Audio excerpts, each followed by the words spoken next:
Okay, hopefully my phone won't die. I have this sprinkler. One of these days we're gonna put a nice sprinkling system out here. You see, I still have to weed out here at the orchard, at the not just the apple orchard because it's got figs, but oh my gosh, tomorrow.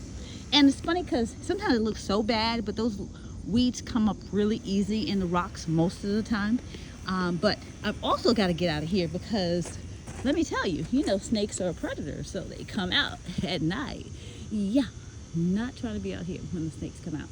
So I don't mean to talk about snakes all the time. Like literally, I had said that was the first snake I saw in the garden, but I didn't mean little snake.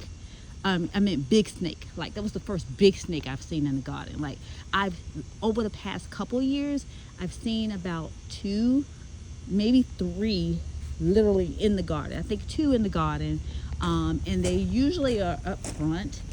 Down the water, there's a lot of water that comes down this hill through up that way, and it comes straight through here. And so maybe that's why I've seen them in the front of the garden near the kale.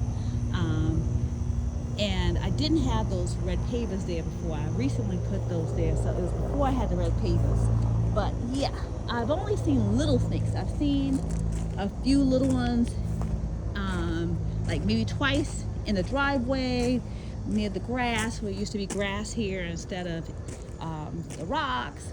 I've seen one up front in the front of the house. Never seen them around this bottom area because